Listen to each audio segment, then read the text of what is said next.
These are the Comic Kings. Comic Kings, Gabe. Yo, Charlamagne the God here. What's happening? What's going on? So we got a new SpiderMan trailer yesterday, so we thought we'd do a quick little reaction and talk some Avengers Endgame stuff, since we both seen it one or two more times. I saw it twice. I've seen it 3 times. Okay, I'm not mad at that. I do want to see it again. It was even better the second time. The second time, like, I was able to kind of like focus in more and kind of catch everything that we didn't catch the first time. Yeah, I mean, the thing about Endgame, I don't think that we realized how many things got set up in Endgame. I think that we knew already that the multiverse clearly got set up. Mm-hmm. You know what I'm saying? Clearly we realized that there was alternate dimensions, alternate realities, not just the time travel thing, but when they even talk about going back in time and how certain things can set off certain different realities. So I think we knew that. I also think it's something to be said with Loki. When Loki took the Tesseract. That'll probably be where his show takes place. Yeah, I think that jumped off the Loki show, but I also think that created a different timeline. Right. Now because the way they explained it is that, like, when you take things out of the time, or if you take them out of the flow of time that they're supposed to be in, you create these alternate timelines. Absolutely. So I think that was one. I got put on to the fact that when Captain America walked into the office and he first saw Agent Carter said something to the effect of Colonel Braddock or Captain Braddock. Hadn't checked in. Yeah, so you know that's Captain Britain. They could be setting up, I guess, maybe his he could be at that point in time, but they could be setting up like his grandfather or something if they wanted to kind of bring him in the current time. Yeah, I just don't think Marvel doesn't. They don't waste the bar. Right. You know what I'm saying? So that Braddock line is going to play itself out somewhere later in the future. And a lot of things that they do, like, it could be a throwaway, but then later on it'll mean something. Like the little kid from Iron Man 2. Yeah. Once they got Spider-Man, they're like, fuck it. They're like, that's Peter Parker. Yeah. And they just kind of went with that. I think the best one. Iron Man 3, you mean? No, Iron Man 2. There was a scene in Iron Man 2 when they're at the Expo Center and one of the robots flies down, and this little kid is wearing an Iron Man mask and a little Iron Man glove, and he holds it up at the robot, and then Tony Stark comes behind him and blasts the robot, and they said that. I remember that. Yeah, and they said that kid is Peter Parker. Really? Yeah. They're like, because it was in Queens. It was in Queens, and it was about when he would probably be like. That sounds like some fan theory shit, though. No, they said it. They were like, you know what? Yeah, it's Peter Parker. Might as well be. Who said that? Kevin Feige. Wow. Okay. Yeah. All right. So some other things we missed were Namor, the little Namor reference. I didn't. I caught that. I caught that when it first happened. Because when she said it, I'm like, that can't be for no reason. Like, is that something that's going to happen later on in the movie? You know, is that going to be a storyline for Black Panther? And then I thought about that the next day after I saw it. When I saw it the second time, I said, okay, that means something. And I was like, yo, that got to be a Namor reference. And it was interesting because she's the one who said it, too. Yes. Her being the one who said it was, I think, the more interesting part of it, because it would probably lead more to Namor appearing in Black Panther 2 or Black Panther 3, even though or Doctor Strange 2 they're talking about. Yeah, because remember we talked about the director tweeting it. So I think that Namor would probably do either Black Panther 2 or Doctor Strange. But what's even more interesting is that The Rock had posted kind of like a congratulations message on IG to Marvel Studios and Kevin Feige, and he even said that him and Kevin Feige are supposed to have a meeting soon, and they're waiting for the schedules to line up. So a lot of people online are theorizing that since, you know, Aquaman is played by a Samoan, Jason Momoa, that they think that they might be eyeing The Rock to play Namor. So what do you think about that? I think that'll be dope, but ain't The Rock supposed to be playing fucking Black Adam in DC? Man, when is that Black Adam movie ever gonna happen? What did you say? You said nobody gives a shit about DC, so I never said that. He would definitely say fuck DC to join the Marvel Universe. I agree with you, Gabe. I did not say that. I did not say. I'm trying to play devil's advocate for DC and not hate on them, because I actually enjoy the recent DC movies. I mean, I've been hearing that. I still haven't taken my ass to go see any of them. But I think he'd be cool. But it's not that actors can't cross over. You know, the guy who played Korag in Guardians is also in DC. He was in Aquaman. Yeah. And then they've had other actors that cross over. So I don't think it's that weird that they have them. If the Human Torch can end up being Captain America, okay, and the Human Torch can end up being Killmonger, anything is possible in the world of comics. I forgot that he was Human Torch too. Chris Evans was Human Torch at one point, and Michael B. Jordan was Human Torch at one point. So speaking on the Human Torch, then I think this is kind of a good segue for Spider-Man. Okay. So did you see the Spider-Man trailer? I did see the Spider-Man trailer. So off the rip, they talk about how Mysterio isn't from this dimension. He's from another dimension. Alternate Earth. Yes. So do you believe that, or do you think he's lying? Well, Mysterio is known in the comics as a trickster. Mm-hmm. Mysterio can manipulate your reality. So he could be making Nick Fury and Spider-Man and those people believe that, but no, I do believe that there is alternate dimensions now. That's the only way to create the Marvel Cinematic Multiverse. Right. That's the only way to do it seamlessly and not confuse people and make people wonder, well, where the fuck were the X-Men for the past 10 years, or where was Fantastic Four the past 10 years? The only way to do it in a realistic way is to do the multiverse. And even with Fantastic Four, I mean, you could say the events of the Snap created their characters. Yeah. You know what I'm saying? Like, it's just all type of different ways to bring everybody in, in a real dope way. Yeah, I believe he's from alternate Earth. Because there were a few things that they said that the Snap caused. Like, they said the Snap caused the rip in the dimension, which is why allegedly Quentin Beck is in Spider-Man from another dimension. And they also said that we had someone in our comments talk about how there was a lot of gamma radiation caused by the Snap. So he's theorizing that the gamma radiation is what causes the mutation in humans and creates the X-Men. Ooh. And since we won't see X-Men for another 5 years in the Marvel universe, that gives I don't know if I evolve. like that though. Bruce Banner did say that in Endgame. Yes. He did talk about the gamma radiation, but the reason I don't think I like that is because for the most part in movies, origin stories should stay the same as the comics. I agree. You know what I'm saying? So that wouldn't be a dope origin story to introduce a legendary group of characters like the X-Men. Mm-hmm. You know what I'm saying? Like they got to come up with something more creative than that. Right. Yeah, I don't think I would like that. That's theory. good for the Fantastic Four, though. I think that would work for them because they do a lot of interdimensional stuff.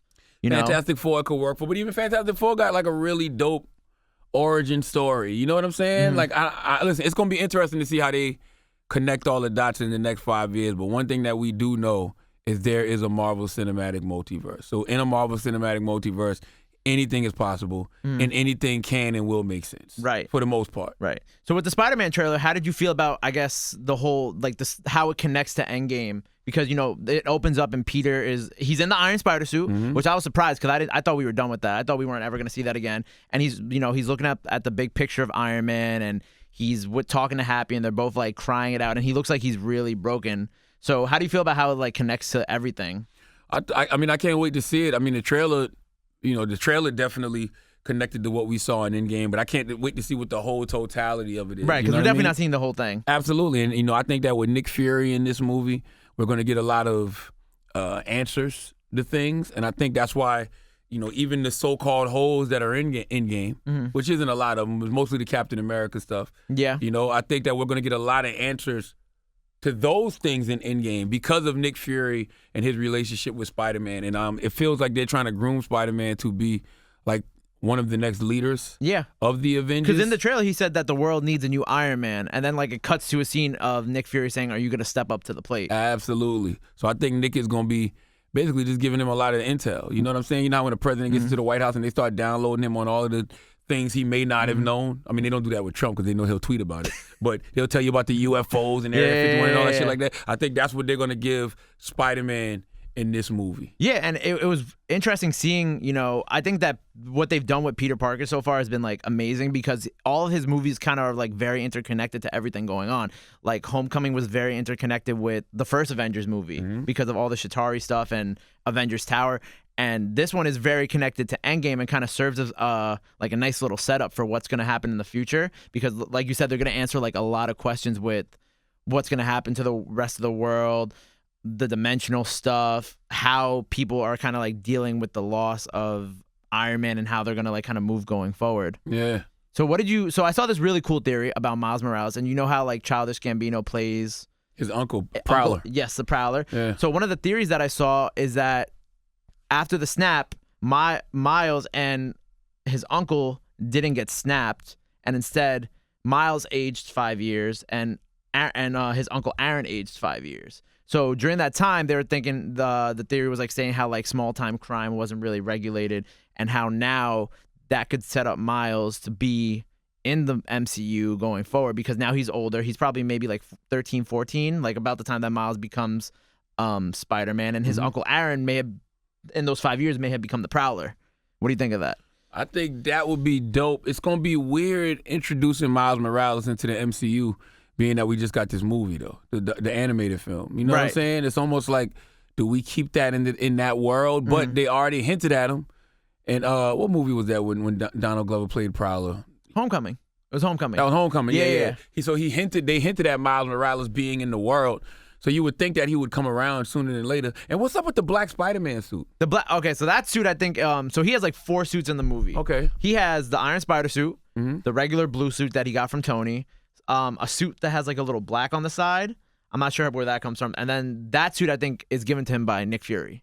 The full black one. The full black one. That's like his stealth suit is what they're called, is what its like official name is. So like for whatever like shield stuff, it has like a shield logo on the side too. So I guess whatever mission that Nick Fury has him doing, that's what he's going to be wearing. Got you. Yeah. And I saw this other interesting theory. So I personally don't think that Robert Downey Jr.'s last film was Endgame.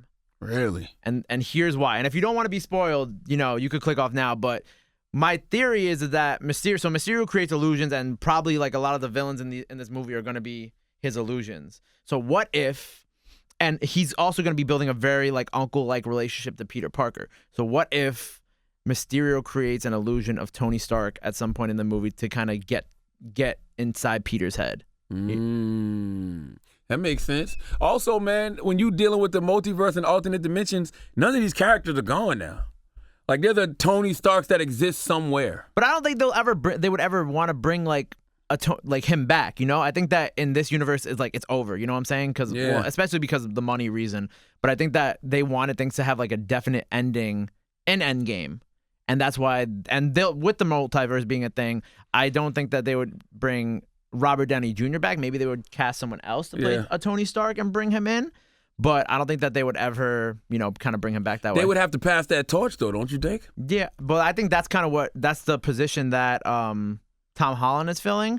And then I also saw, I don't think we talked about this last week, but in the funeral scene for Tony, there was a kid standing in the back, like right before they panned over to Nick Fury, and that kid is the kid Iron Man 3. From Iron Man 3. So they're saying either that kid will be the replacement for Tony, like one day in the future when they do like a Young Avengers movie, or they're also talking about how maybe Peter will become like kind of the leader of all the young kids, and they'll introduce like Riri Williams and Miles Morales at the same time too. Well, yeah, because they're talking about doing the new Avengers. Right. And that's why Young Avengers, New Avenger. Yeah, Hawkeye's daughter, which they set up the Hawkeye TV show great in the movie as well. Hawkeye's daughter, Scott Lang's daughter, yeah. So yeah, they could be set up the new Avengers. Do they want to introduce Riri and everything so quickly though?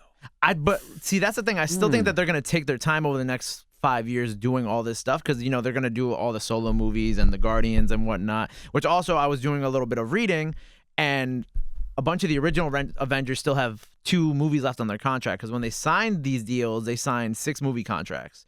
So Chris Hemsworth, I heard, restructured his deal to do Guardians and other movies going forward because he likes playing Thor now. Hawkeye still has 2 movies left on his contract, and so does Mark Ruffalo. He still has 2 movies left on his contract to play the Hulk. I read something that said this is Spider-Man. This is the last Spider-Man. Like, they only had Tom Holland for 5 movies. Yeah, that was like the Sony deal that they kind of put together right before Civil War started. And then they've expressed Sony has like expressed interest in keeping it going past this movie. And I don't think that they would take Spider-Man away and put him in these other films, because I think Marvel Studios has put Spider-Man in a position to be so interconnected to everything else going on that I think that if you took Spider-Man out of these scenarios without like mentioning, like imagine they did a Spider-Man movie with Tom Holland and didn't mention Tony Stark or anything going on in the Marvel universe. Do you think that would work? You said if they did a whole dimension. No, like if they took him out of the Marvel universe, but if like the Sony deal ended and they're like, fuck it, we're still gonna make Spider-Man movies, and it's still gonna be like in the MCU, but they're just not gonna mention anything MCU related anymore. Nah, that'd be whack. Especially with the way Spider-Man, especially with this new Tom Holland Spider-Man that everybody loves. Like, people want to see what the next story arc is for Spider-Man. And when you do this next movie, Far From Home, that's just gonna make people love him more. Yeah. You understand what I'm saying? So it's just like, nah, you're gonna have to. I'm sure they're gonna re-sign Tom Holland. I'm not even remotely worried about that. Yeah. Like I'm just saying, it's just interesting that, you know, he only did 5 films, and like that's a thing when we talk about contracts coming to an end. But they're gonna re-sign Tom Holland. Plus, he's already been in more Spider-Man films, and Spider-Man has been in more films than any of the past Spider-Mans before. Because he's done 5. I mean, none of those guys were ever in the MCU. Exactly, though. But like, people know him now and people love him, and I think if you took him out of these situations, it would be a shame. Like, I don't think that they're gonna have him cross over with Venom. I don't think they're gonna have him cross over into that'd be whack. The Jared Leto Morbius, the Living Vampire movie. Nope. I think that he's gonna stay where he is because Sony's not stupid. Marvel's not stupid. I think they both understand and that there is a common interest in keeping him there because Sony's making so much money because Marvel Studios makes no money off the Spider-Man movies. It's also Sony gets all the profit and they just get the merchandise money I think I read something like that. I know Marvel gets the merchant. Yeah, they get the merchandise profit and then Sony keeps all the film's money. So like if it made like $888 million, that's all Sony's money. So the next Spider-Man movie is a Sony movie? They're all Sony movies. It's still like it'll flash like the Marvel logo and then it'll do the Sony logo. So it's a partnership, but Sony keeps all the profits for the movie and then Marvel keeps all of the merchandise and that type of stuff. Got you. The biggest takeaway from the Spider-Man Homecoming trailer, man, is the fact that there's a multiverse. Yes. And I think that people need to really pay attention to that because there's going to be so many different ramifications that come from that later on in the MCU. And I'm gonna tell you something else, man. I got a theory that the snap might have fucked up more than it helped. I think the second snap. Yeah, because when you notice when you see like when they did that power surge, right? Rocket Raccoon knew what planet Thanos was on. Right, because he could track the Absolutely. energy. I think that, you know, when you have a power surge that makes Earth the center that destroys half of all living things in the universe, that makes all of these different planets, all of these different galaxies, all of these different beings from all these different universes focus on Earth. Right. And why is all of this type of shit happening there? Right. You understand what I'm saying? So I think that's just going to open up, you know, the Earth for a lot of new visitation. You know what I'm saying? From some creatures that may be peaceful and some creatures that may be hostile. And we know that going into Phase 4 of Marvel, it's going to be all about the cosmos, where they've sent 2 big signals to the cosmos that, hey, we're here. Yeah. You know? So I think I think we're going to see a lot of things that we're not expecting to see, but I think the snap might have done more harm. Tony than Snap. good. Tony Snap. Tony Snap, yeah. Because they said that there was a lot of radiation coming from Earth anyway because of like, I guess all the cosmic stuff that like, you know, Earth is kind of like a weird, oddly at the center of all the cosmic stuff happening. And then there was also like the planet that Thanos was on, that all the gamma radiation was coming off that planet. So I think you're right. Maybe have like torn a hole in our dimension that links to another dimension. And they've been experimenting with that a lot. At the beginning of the Guardians movie, they were fighting an interdimensional, like a creature. So they kind of like hinted at it there, and they've kind of hinted at it like in the Thor movies and whatnot. But I think now we're finally going to be able to see kind of how that works. And I know a lot of people in our Avengers Endgame video in the comments, they're talking about Secret Wars, where like it's like an interdimensional type of conflict. You know what I'm saying? Yeah, the Skrulls. Yeah, like the Skrulls and like other heroes from other dimensions coming in, and it kind of it's gotta be that though, right? Because Adam Warlock gotta come at some point. Guardians 3 most likely. You know what I'm saying? I still feel like Nova gotta come at some point. Nova, yeah. I've been hearing about the Black Knight. I've been hearing about Beta Ray Bill. I haven't heard about Beta Ray Bill. Beta Ray Bill, like the other kind of like the alien Thor. Yeah, why would Beta Ray Bill come in? I don't know. They had in Thor Ragnarok, they had a statue of him on Sakaar. So I think that maybe in Guardians 3, maybe they can. Oh, maybe Thor could have. Thor's with them. Maybe they could have a little arc in Guardians 3. Yeah. You could kind of knock out 2 birds with 1 stone. You could bring in Adam Warlock. You could bring in Beta Ray Bill. Yeah. You know, Thor knows how to craft new hammers. Yeah. Maybe that could be like a little opening for Beta Ray Bill and Nova. I don't know. I think that Guardians 3 has a lot going for it. There could be like a lot of different possibilities going on with that going forward. And of course, with whatever movies they decide to announce, you know, Doctor Strange 2 is coming soon. I mean, Guardians 3 is actually probably going to play the most pivotal role in the next direction of the MCU. When is Guardians 3 supposed to come out? I think So they're gonna start filming it next year. So 2020, so 2021 is probably gonna come out. That's so long. It's only 2 years. Yeah, I mean, because you got Spider-Man this year. The next year is supposed to be what, Black Widow? It's supposed to be Black Widow and either Eternals or Doctor Strange. Ooh. So you see, either one of those is Cosmos. Yep. Doctor Strange, all the Eternals is Cosmos. I'm interested to see how Black Widow would fit into everything because I don't know. I feel like at this point I don't really want a Black Widow movie. I felt like if it was 5 years ago, I would say, okay, this is cool. But now I'm just kind of curious to how that would even fit into I think Marvel, the overarching plot of that's Phase 4. Marvel's just doing that to reach their gender quota. Kind of like what they did with the... Yeah, because they're really trying to make this they're doing this push for inclusion as they should. Mm-hmm. You know what I'm saying? My only thing is I just want them to do it right. You know what I mean? Like I still stand on the fact I didn't like that whole woman assembling thing. The A4 scene. I mean, I'm not even gonna call that the A-Force because I'm not gonna disrespect the A-Force like that. You know, because all that scene showed me was that over the past 10 years, Marvel really has not developed any woman characters. Because there's so much woman characters in Marvel that are dope. Mm-hmm. You know what I mean? And I know you don't have access to Jean Grey and the Rogues and the Storms, but you know, could you have put a Dazzler in there? Could you put a She-Hulk in some way, shape, or form? You know what I'm saying? You wasted Medusa in the fucking whack-ass Inhumans TV show. Like, oh, yeah, they wasted everybody. I want them to redo an Inhumans movie. That's what I really want. And Inhumans was supposed to be a movie. Yeah, with it was listed as a movie at one point. It was with Vin Diesel supposedly playing Black Bolt. That's what I'm saying. So it's just like, yo, you wasted an opportunity to... Oh my God! Can you imagine the Inhumans if they had to fight Thanos and all of them was together? But that's all I could think about when I was watching that scene was, what if the Inhuman Royal, like they would have had another army there? They would have had another army, a whole nother army alongside the Ravagers, the Wakandans, the Asgardians, the I don't even know what the sorcerers, Howard the Duck. Yeah, I mean that's all I'm saying. Like I just feel like, and it's the same thing with the women. I mean the same thing with Falcon. They haven't developed any of those characters enough for them to have those big moments in Endgame. Like Valkyrie too. I like Valkyrie a lot. I do like her a lot. I think she's part of the future too. I think she'll be important. I like Valkyrie and I like Scarlet Witch. Everybody else that was in that scene, like I love Nebula and I love Gamora when they're with the Guardians. Yep. Mantis doesn't really do anything. Mantis don't do nothing. Man, I like Mantis when she's with Guardians too. All of that fits into that world. Right. But to create this one big scene and say, oh, women's empowerment, A-Force is like, no, it's not women's empowerment. All you're doing is exposing the fact that you have not developed woman characters enough in the Marvel Universe over the past 10 years. Right, and I think that's why, and I don't want to say that they're doing this Black Widow movie just to kind of like give her her look while they still can. That's exactly what they're doing.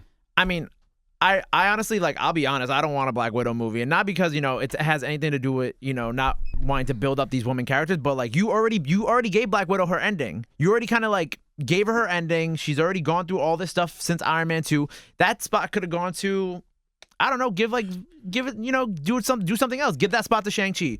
Build up some new stuff. Could have been a Hulu movie. I mean, not a Hulu, a Disney streaming service movie. They could have given her a series.